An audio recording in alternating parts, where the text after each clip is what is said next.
শুভেচ্ছা। আপনারা দেখছেন এটা খুলনা জেল সুপারের কার্যালয়। এটা ভৈরব নদীর পাড়ে খুলনার জেলখানা, যেটি প্রায় 2 শতাধিক বছরের পুরনো। এটি ব্রিটিশ আমলে তৈরি। এই জেলখানার মধ্যে অনেক বিখ্যাত কুখ্যাত ব্যক্তিরা এখানে জেল খেটেছেন। বিখ্যাতদের মধ্যে আমাদের বঙ্গবন্ধুও ছিলেন এই জেলে। আমাদের বাঙালি জাতির পিতা বঙ্গবন্ধু এই জেল খেটেছিলেন এবং এখানে পরিবেশে খুবই নোংরা এবং অস্বাস্থ্যকর বিধায় তিনি এখান থেকে বিদ্রোহ করেছিলেন এবং তাকে দ্রুত এখান থেকে সরিয়ে নেওয়ার জন্য জেল সুপারকে বলেছিলেন এবং পরবর্তীতে তাকে সরিয়ে নেওয়া হয়। এইখানে আজকে আপনাদেরকে আমরা দেখাতে চাই।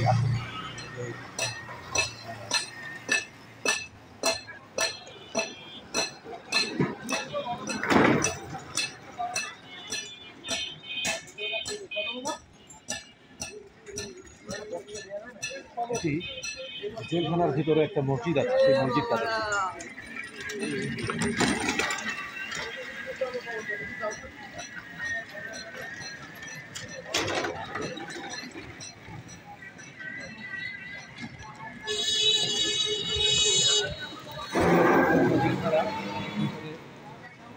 আসামিরা আছে এবং এটা একটা আর্কাইভে পরিণত হবে। বর্তমান খুলনায় নতুন জেলখানা তৈরি করা হয়েছে। এটি খুলনার দক্ষিণাঞ্চলে অনেক সুবৃহৎ পরিসর।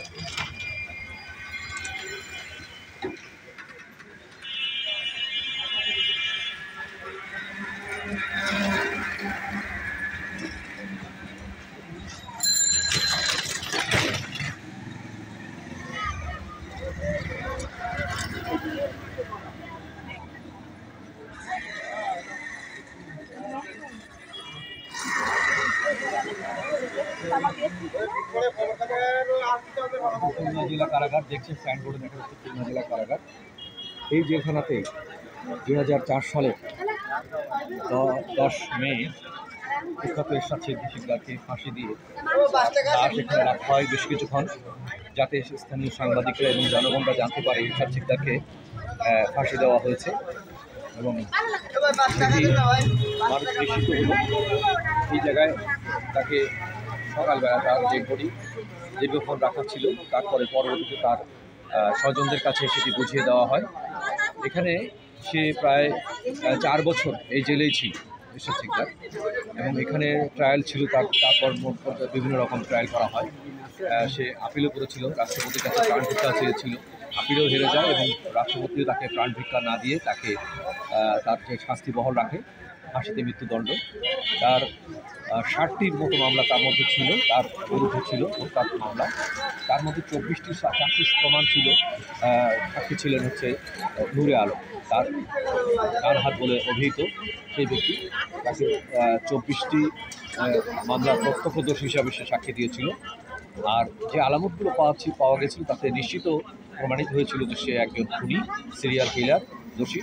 সেই কারণেই তার ফাঁসি নিশ্চিত হয় এবং তার ফাঁসি কার্যকর করা হয় 2004 সালের 10 মে।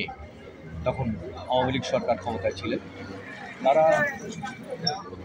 সব দিক থেকেই তাকে দোষী সাব্যস্ত করতে পেরেছিল এবং তার প্রমাণ পাওয়া গিয়েছিল এবং ফাঁসির পরে এখানে দীর্ঘক্ষণ প্রায় 1-1.5 ঘন্টা তার লাশটা এখানে রাখা ছিল। সবাই দেখেছে, স্থানীয় জনগণ দেখেছে, সাংবাদিকরা ছবি তুলেছে এবং সেই খুলনার স্থানীয় পত্রপত্রিকা সহ জাতীয় পত্রপত্রিকায় সেটি ফলাও প্রচার করা হয়েছিল। আমরা সেই পুরনো কারাগারটি দেখাচ্ছি। এখানে আসামিদের নিয়ে আসা হয় এই জেলা কারাগারের। এখানে রাখা হয়। এখানে কিছুক্ষণ পরে, আমরা যে সময়টা এখন অবস্থান করছি, কিছুক্ষণ পরে এখান থেকে যারা আজকে কারা মুক্তির আদেশ পেয়েছে তাদেরকে হয়তো এখান থেকে মুক্তি দেওয়া হবে। তাদের স্বজনরা এখানে অবস্থান করছেন, আপনারা দেখতে পারেন। দেখুন যে গেটের পাশে যারা অবস্থান করছে তারা এখানে খুলনা জেলা কারাগার আমরা দেখতে পাচ্ছি। খুব পুরনো কারাগার, প্রায় 2 শতাধিক বছর পুরনো।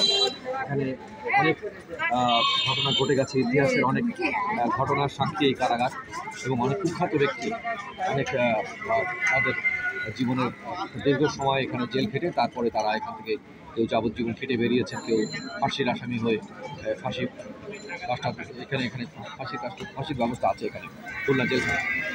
তো এটি আমরা আপনাদেরকে দেখাচ্ছি এই কারণে যে একজন কুখ্যাত সন্ত্রাসী বা একজন যত বড় প্রতাপশালী হোক সে যদি অন্যায়কারী হয় তাকে কিন্তু সাজা পেতেই হয়।